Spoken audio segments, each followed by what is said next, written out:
আলাইকুম। আজকে আমাদের ডাল রান্না হবে, এজন্য ডাল নিচ্ছে। এখানে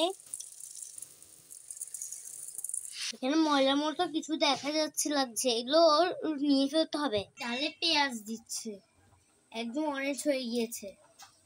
রসুন দিল, ওটা ছড়াগুলো কুটছে এখন।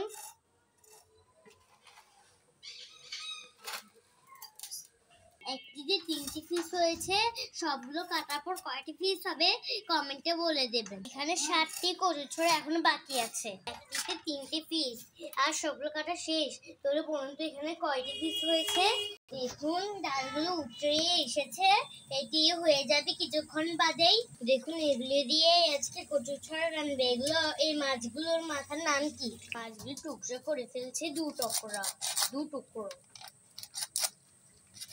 অবশ্য হিন্দি কথা বলেছি, আপনারা কি বুঝবেন? তেল,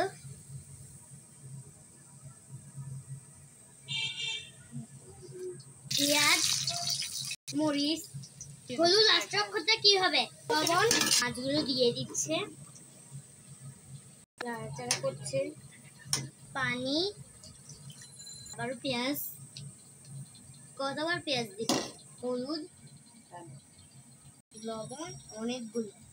ডালটা ঘুরে দিচ্ছে, মাছগুলো নামিয়ে ফেলবে। দেখুন এখন কচুর ছড়া দিয়ে দিচ্ছে। ডাল এখন বাগার দিবে, তেল দিচ্ছে। রসুনটা যখন বাদামি কালার হয়ে গেছে তখন আমরা ডালে দিয়ে দেবে। এখন দিয়ে দিল, একটু ধনিয়া পাতা দিলেই ডাল হয়ে যাবে। একটু ধনিয়া পাতা দিয়ে দিলাম, এখন ডাল হয়ে গেছে। এখন গরম পানি দেবে। এখন তরকারিটাতে গরম পানি দিচ্ছে, ঢেলে দিল, লাড়া দিয়ে দিচ্ছে। তরকারিটা হয়ে গেছে, এখন ধনিয়া পাতা দিয়ে নামিয়ে ফেলবে।